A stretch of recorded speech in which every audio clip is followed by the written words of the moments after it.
Last time you saw us ending up at a fantastic wildcamp at Bornish. Watch now as we take a better look after waking up to a dry day, although it is a bit windy.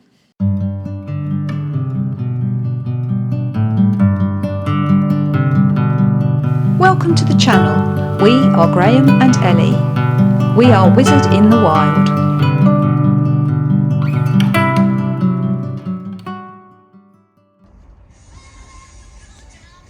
It's a relief.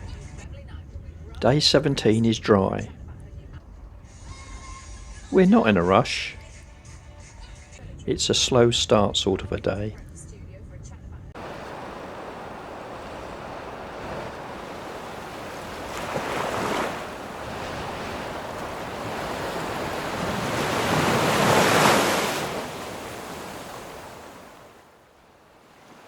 As we walk along this beautiful shoreline, I'm really amazed to see just how different all the beaches are.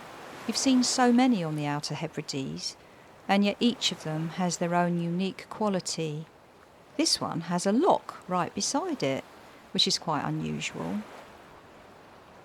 It's really, really blowy today, so you haven't got any sound really, but it's so gorgeous and so different.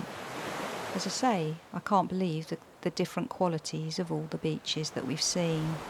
Just look at the view. Gorgeous.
Walking back to Merlin, we noticed some piled up stones. In fact, on closer inspection, it looks like some old ruin.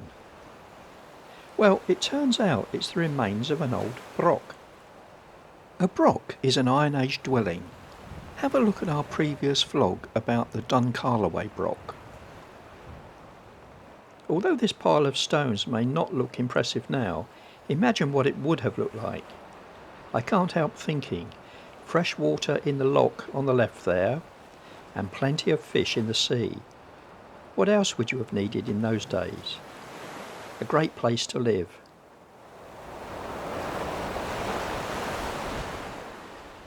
I really would love a time machine.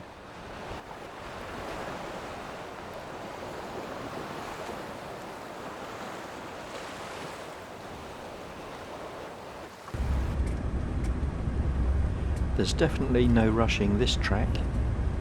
Some big potholes. So, after that lovely walk on the Bornish Peninsula, we head across to the Kildonan Museum. Hopefully this one will be open, unlike the museum yesterday.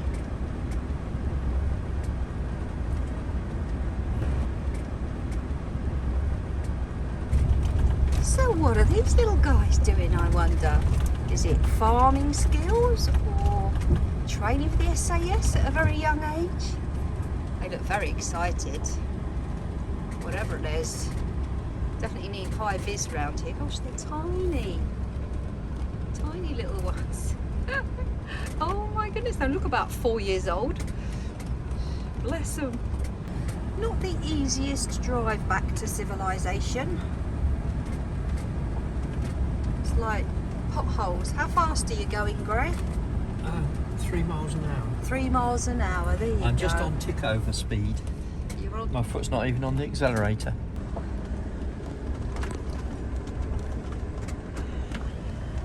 And you daren't go any faster than that, or you'll rip your water tank off. And just look at that mean and moody sky.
Wind.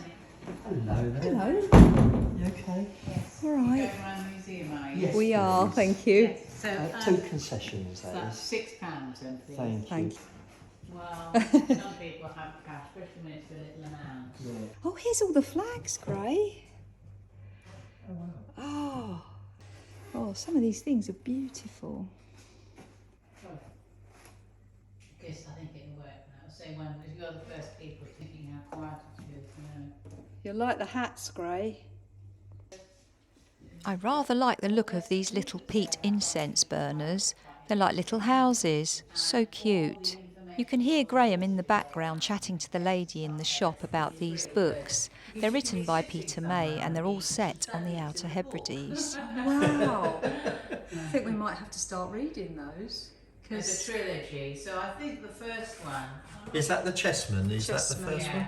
And then there's the Black House. I think the Black House is first. I need to look I on feel we that. might be buying one. £5 change.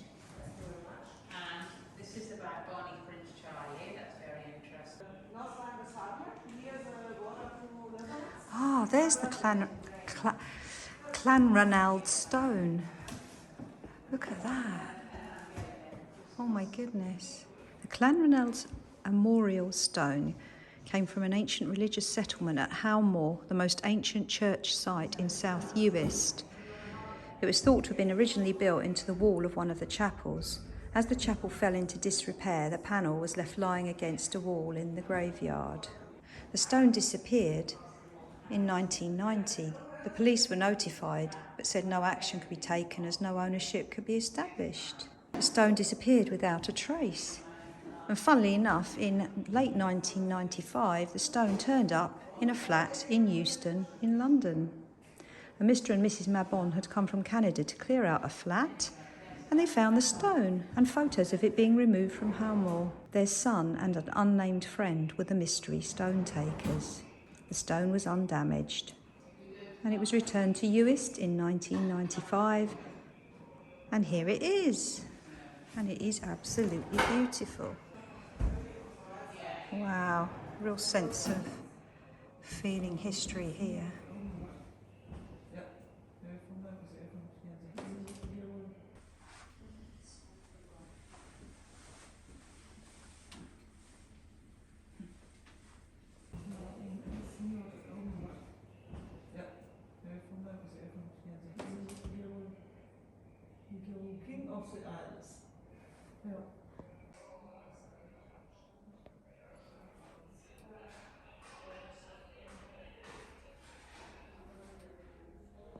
The Kildonan stone is made from Louisian gneiss, one of the hardest rocks in existence.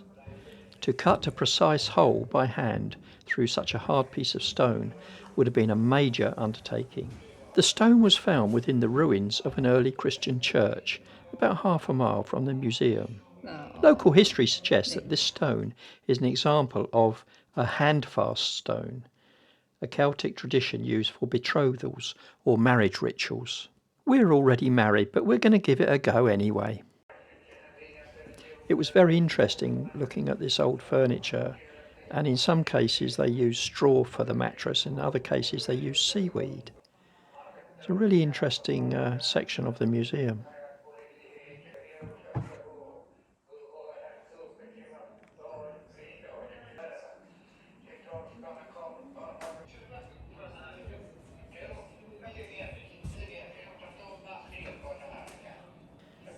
Now I'm showing my age, but my parents had a dresser in the kitchen just like that. Ellie, you need to read these, some of them look really good.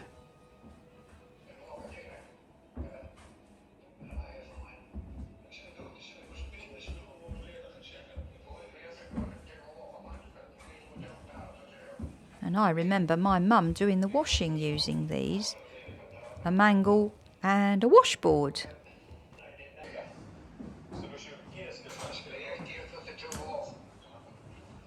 So whilst looking at this dresser, you can probably hear some speaking in the background.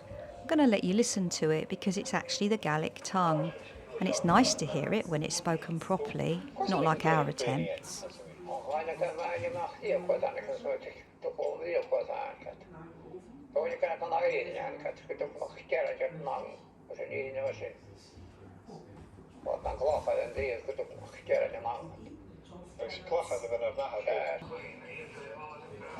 Graham's friend Pete.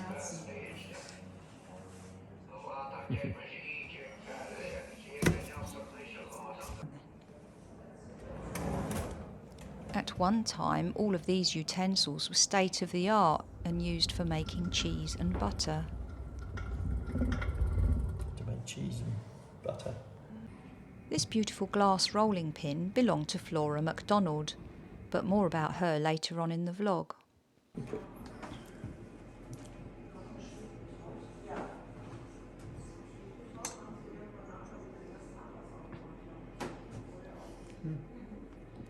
Amazing. The skill of using a sextant was an absolute necessity before GPS and radio. It was a real privilege to be able to handle this sextant. There were so many interesting exhibits here, far too many to put into this vlog. They even have a nice little cafe. No exhibition about the Outer Hebrides would be complete without talking about the weaving and knitting industry. As you can see, there's some beautiful items and some samples too of some very intricate knitting, absolutely gorgeous. And perhaps the piece de la resistance is they've actually got some knitting that was done by Flora Macdonald, and I think that's brilliant when you think how old these are, and the colours are absolutely beautiful. In fact, the colours are made, as you can see, using all the plants that you find on the Outer Hebrides, which give a beautiful muted quality to the end result. Nowadays they use modern dyes. Perhaps something, in fact, has been lost through that, because these colours are absolutely gorgeous. Really beautiful, the colours of nature.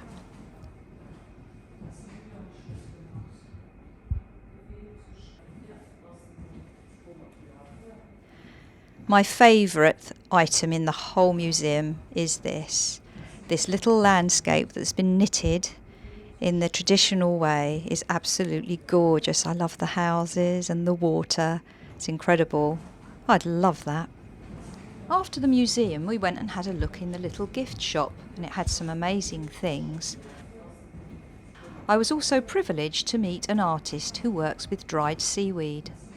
It's beautiful, so it's all dried seaweed. Yeah. What lovely colours though. I know I haven't done anything to it. There's actually, let me find you some brighter ones. Yeah.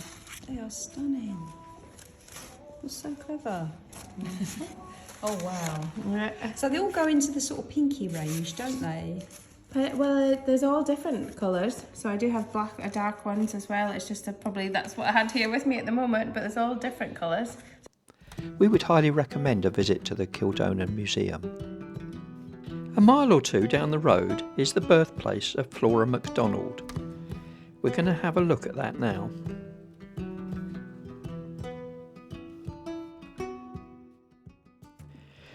So who is Flora Macdonald? Well, she's best known for helping Charles Edward Stuart, Bonnie Prince Charlie, evade government troops after the Battle of Culloden in April 1746. For helping him, she was arrested and spent a year in prison. Her involvement with Bonnie Prince Charlie's escape had made her something of a celebrity. She went to live on the Isle of Skye, and a previous video we did, you will have seen her grave, which is fitting for a Jacobite heroine. This is the location of Flora's house, and it makes you wonder if these stones were part of her house and just what it looked like at the time.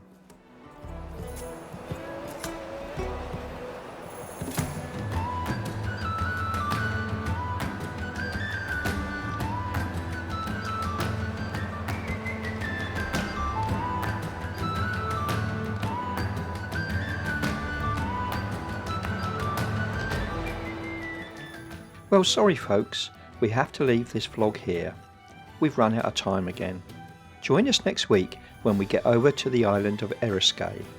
We visit a community shop and we see the famous AM Politician pub, which has a very interesting background linked to whisky and films. Oh, and we find the beach where Prince Charlie first landed in Scotland before being sent away to raise an army on the mainland. If you're enjoying following our adventures in Scotland, please do like, subscribe, and most importantly, do remember to comment. More comments will help us to keep producing more vlogs for you on YouTube, so do keep them coming.